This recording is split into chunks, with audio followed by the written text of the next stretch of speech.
Shalom, Yasharala, peace be unto the nation of Israel, whom are the modern day so-called Negroes, Latinos, Native American Indians, and speckled bird Israelites, whom are the Israelite foreigners scattered across the four corners of the earth, including within America, Babylon the Great. And we are the Most High, Yahweh's chosen people of the nation of Israel. So without further ado, as always, just want to give all praises, glory, infinite honor to my power, the God of Abraham, Isaac, and Jacob, whom is the God of the living, Yahweh, Bahashem, Yahushai, Barach, Wadash. Meaning, all praise to the Heavenly Father, Yahweh, in the name of His only begotten Son, Yahweh Shai, and the Holy Spirit, in which I strengthen our Redeemer, and I light in our salvation. In the same tongue, in the ancient Hebrew, when the God and utter Mashanah, Kabawadim, Lahasakwanim, Shalagawarakab, meaning double honors to the apostles and elders, great millstone, and Shalom, honor and salutation to Bayash Shadawadah, the house of David, along with the rest of the one-third elect men, women, and children of Israel. It's your fellow servant, Malak Rayash, back at it again, another Harmagadwan update, or moderately known as World War III in the scriptures. Which is Harmageddon in Revelation, the 16th chapter, moderately known as World War III. This is the last and final war of these heathen nations, including, on behalf of the lowest of all heathen nations that's orchestrating this war, all right, being that the throne of iniquity of the nation of Edom, all right, the international bankers, the wicked elite, fund both sides of the war, all right. So this is on Newsweek, and it's entitled "Exclusive: Iraq Militia Warns U.S. Troops Will Exit in Coffins If Biden Won't Withdraw." All right, because the dragons of Arabia are rising up against you devils, like it's prophesied in 2nd Ezra 15th chapter by way of all the mischief that you have perpetuated over there in the so-called Middle East. All right, in modern day Asia. All right, going back to Operation Desert Storm in the early 90s, around 91, all right, where the former Marine Corps weapons inspector Scott Ritter had further revealed the wickedness that you devils were, that you devils had, led the military-industrial complex, to unleash upon them Ishmaelites down there in Iraq, all right, you devils have brought forth a lot of mischief within these proxy wars and further war provocations and through geopolitical warfare, geoeconomical warfare, through the tariffs and sanctions and so forth, and it's biting you in the ass. It's come back to bite you in the ass to where these nations are preparing to destroy you. Because like it says in Psalm 37:35, I've seen the wicked and great power that have spread themselves like a green bay tree, roughly paraphrasing, including your 800 plus military bases, or 800 to 800 plus military bases. All right, looking at surveillance everyone to intervene in their sovereignty. All right, which is why you invaded Iraq again in 2003 under Operation Iraqi Freedom. Okay, under the guise of terrorism, really to steal their oil and other resources, including their opioids, the opium popping of poppy fields and so forth. All right, so. They have record of all this information, and that's why they're preparing to destroy you. So it says here, the head of an Iraqi militia participating in a coalition of groups that have waged attacks against U.S. troops in Israel has told Newsweek that his forces are prepared to escalate their campaign significantly if President Joe Biden does not meet their demands. According to Sheikh Mohammed al-Tamimi, Secretary General of Filak al-Wa'ad al-Sadiq, all they are asking for is a complete withdrawal of U.S. forces from their country. All right, then going into the 800 to 800 plus military bases, how you surround these nations, they're getting tired of your presence because they know that your presence means no good. Okay, and that whole false guise of humanitarianism, is a bullshit. It's a farce, man.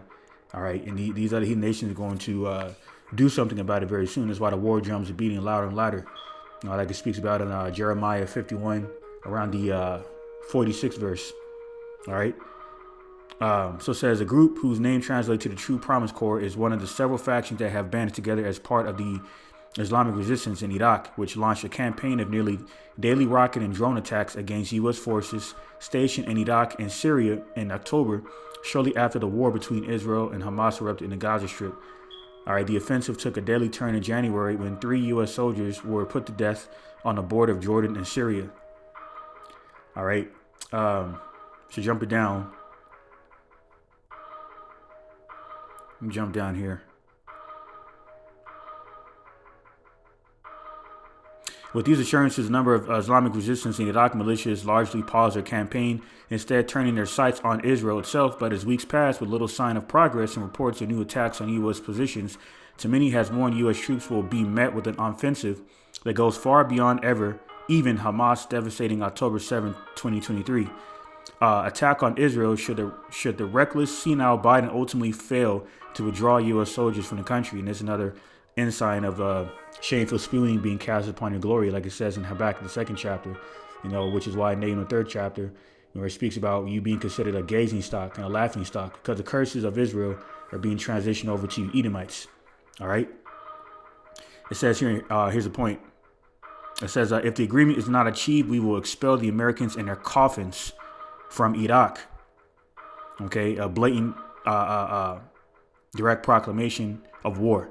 It says, and we will humiliate the Black House administration, Tamini told Newsweek, and they will see who the resistance is and what the capabilities of the resistance are, especially now that we have drones and long-range smart missiles. So we'll start this off in Ezekiel 28:3. It says, behold, thou art wiser than Daniel. There is no secret that they can hide from thee. All right, through your military-industrial complex, your military doctrine. All right. Including your geopolitics, your geoeconomics, and all these various measures of your global, tyrannical control over these other nations, like it says in Revelation 17, had a whore would sit upon many waters.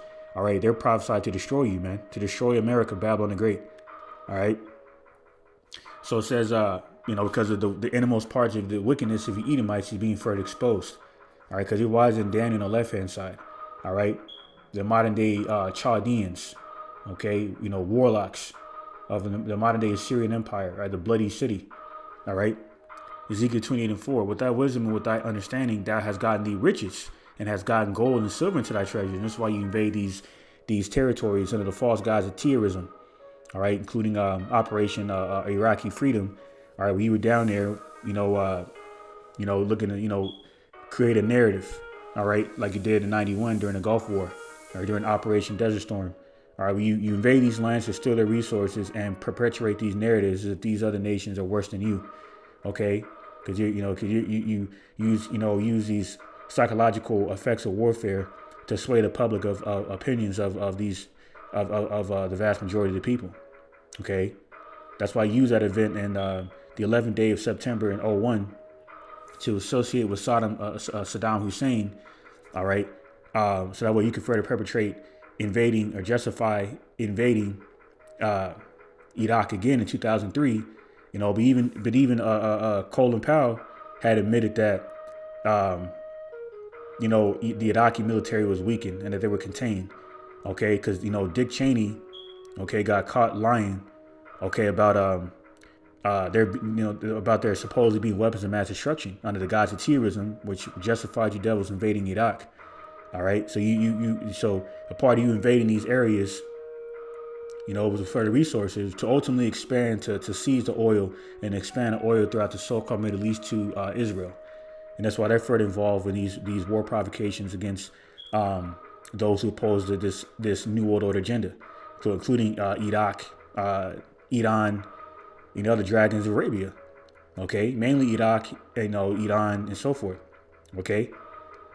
And that's why, down there in Afghanistan, all right, you looking to compromise that opioid drug trade over there, dealing with the opium poppy and within the poppy fields, which produces opioids, it's used for medicinal purposes, but you try to make it seem like, it was for the best interest of everyone for you to invade that projected $400 million opioid drug trade because they were to further perpetrate this fraud or this narrative that they're a menace to society, when that's hypocritical for the fact you got legal drug dealers posing as pharmacists, man.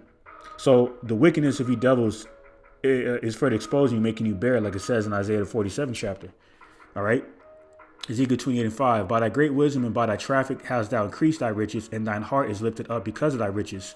Therefore there said the Lord God Yahweh, because thou hast set thine heart as a heart of the Most High. Behold, therefore I will bring strangers upon thee, the terrible of the nations, and they shall draw their swords against the beauty of thy wisdom, and they shall defile thy brightness. And your brightness is your so-called illumination. All right, symbolic of wisdom, knowledge, understanding.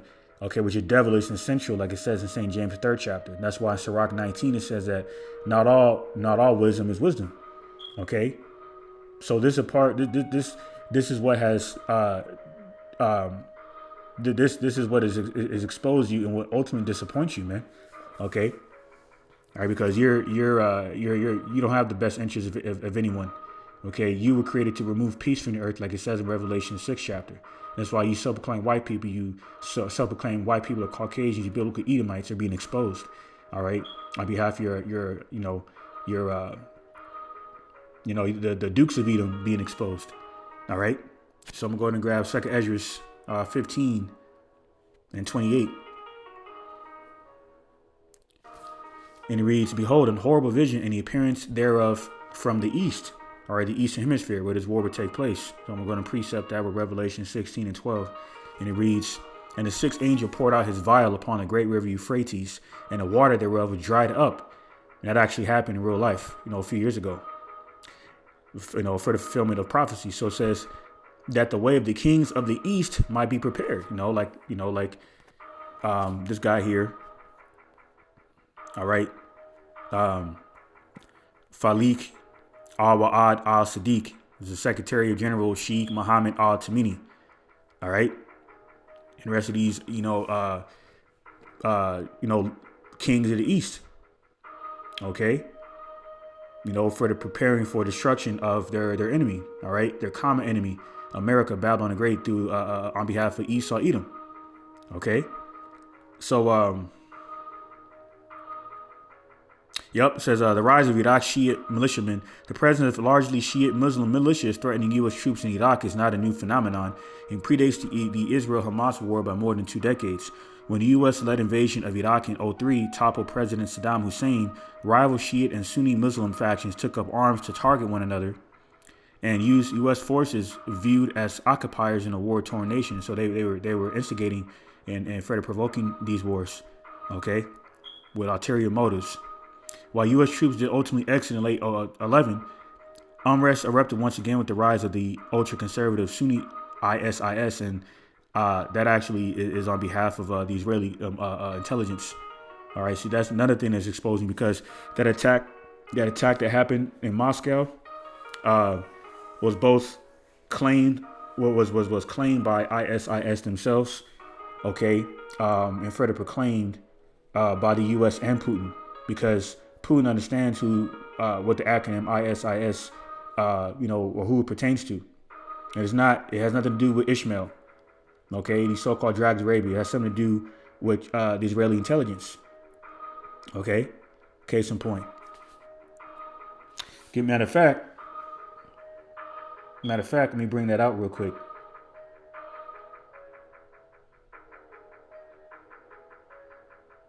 Yeah, let me bring that out real quick. That acronym, that 4-letter acronym, ISIS, stands for Israeli Secret Intelligence Service, Israeli Secret Intelligence Service.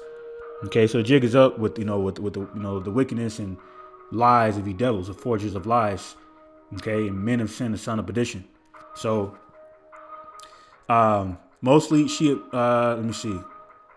Mostly Shiite Muslim militias banded together with support from Iran to attack the jihadis in Iraq and Syria, while the U.S. formed an international coalition backed by U.S. boots on the ground to take on the same foe, which is a lie, okay? Because it's because Hillary Clinton further exposed the fact that they fund these Islamic militia groups, okay, to overthrow the opposition in the so-called Middle East, including Iran, Iraq, and Libya. And that's what the former Edomite General Wesley Clark had further exposed. So you devils are being further made bare within the last days of these perilous times. Okay? And that's why he's coming down with great wrath, knowing that he had but a short time. All right? Because you understand the jig is up. And these other nations are tired of you and your bullshit. All right? So that's pretty much the point here. Go back to the precepts. So this is Second Esdras 15. Salakia.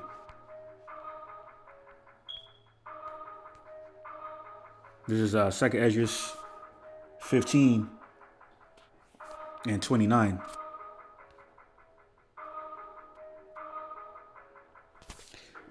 Second Esdras chapter 15, verse 29.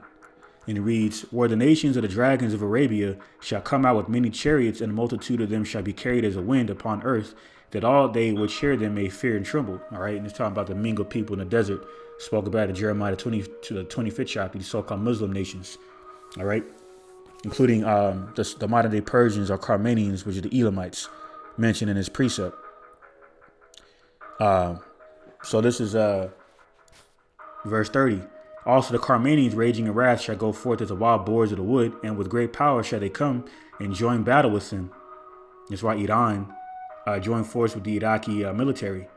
Okay, because they have a mutual goal to eliminate the presence of to extract and remove the presence of the Edomites and ultimately eliminate you.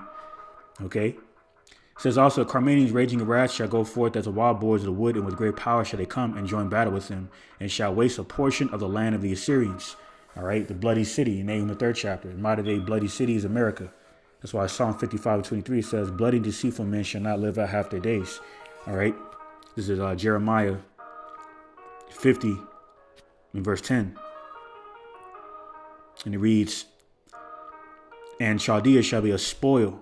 All that spoil her shall be satisfied, said the Lord Yahweh. Okay. So Chaldea, they're going to the prophecy, the destruction of Babylon, meaning that the Syrians took over the Babylonians. Okay. They were going back and forth with rulership. Okay. Defeating one another. Okay. Until they eventually conquered Babylon, and then they got conquered by the Medo-Persian Empire. But this is a twofold prophecy going to the destruction of, to the downfall of ancient Babylon. Okay, and these Assyrians that conquered Babylon, all right, the bloody nation, the bloody city, and the modern day Assyrians on behalf of the mystery Babylon, all right, the great horde that sits upon many waters, all right. It says, and Chaldea shall be a spoil, all that spoil her shall be satisfied, said the Lord Yahweh. All right, because modern day Chaldeans are you bankers, you wicked international Freemasonic occultic international bankers, okay. Going into the enchantments of your witchcraft, being that you are the modern day Chaldeans known as warlocks. All right. So your time is at an end. That's why you're coming down in great wrath. Verse 11 says here, because you were glad, because you rejoiced, O ye destroyers of mine heritage, because you are grown fat as a heifer at grass and bellow as bulls. All right. And the Buffalo Declaration is for the fulfillment of this prophecy. Okay. You look at, Psalm 83, according to how you mutually try to destroy or remove the remembrance of Israel from the earth. Okay. Yasharallah. All right. So-called Negroes and indigenous peoples. All right. Through genocide. All right. Through eugenics. All right. Through misinformation and miseducation. Through your Edomite curriculum you taught us in your institutions. All right, and it's all been exposed, and that's why through the spirit, Putin have released some information from Russian vaults, further exposing ancient dark images of the saints, further revealing that the true people of the book are melanated peoples. All right, pertaining to the so-called Negroes and indigenous people. So you have been exposed, and you will continue to be exposed before Yahweh Shemashai destroys you. Okay, for the blasphemy you have committed against him and what you've done to his people, inflicting harm on them. Okay, through slavery, okay, destroying our people with your blessing, the sword, okay. So now, this is going to be your reward. It's going to be the recompense that's going to be offered on behalf of the chosen people of the Lord, Yahweh Shemashai. Isaiah 33:1. Woe to thee that spoilest, and thou wast not spoiled, and dealest treacherously, and they dealt not treacherously with thee. When thou shalt cease to spoil, thou shalt be spoiled. And when thou shalt make an end to deal treacherously, they shall deal treacherously with thee. So when you wave these white flags, supposing, proclaiming surrender. Okay, they're not going to hear that shit, man, because There's no longer time for negotiating. They already tried that with you devils, man. Through the JCPOA Iran thermonuclear deal, you devils were the one that resented from that back in 2018. Okay, so you want this, you're perpetuating this war with these nations, so they're gonna give you what you're asking for. Okay, and that's why you got your underground bunkers prepared, prophesied of Revelation, the 6th chapter. All right, but you're pursuing the Psalm, the 149th chapter. Okay, Yahweh Shai, the Allahayim, and Bayah Shadawadah are going to capture you devils. Okay, slap chains on you, and then you will go into captivity, along with the rest of you other heathen nations, but especially Edomites, removing peace from the earth. Okay, when there's paradigm shift due to unrighteous dealings. Matter of fact, you can end it off on that one. Sirach 10:8. Sirach 10:8 reads, because of unrighteous dealings, injuries, and riches got by deceit, the kingdom translated from one people to another. Pursuing Daniel 2:44, Daniel 7:27, and so forth. That kingdom is going to be the righteous kingdom of Israel, the royal priesthood, and we're going to rule forever with our king. Okay, Malak Dawadah, King David. Okay, under Hamashiach and Habashai. Okay, who the master of the world ignorantly referred to Jesus Christ, who's going to stain his garment with the blood of Basri, Edomites, in this last world's war. All right. And that's why that 1987 United Nations speech by Ronald Reagan was about. So I'm going to end it off on a note. Pray this sermon was further edifying, exhorting to the elect, and give all praises, glory, and infinite honor to my power, the God of Abraham, Isaac, and Jacob, who was the God of the living, Yahweh, Bahashem, Yahweh Shai, Baruch Kodash, for blessing me to spirit to do this video. And with that, my wassalam to the wicked, shalom to the elect, and on to the next one.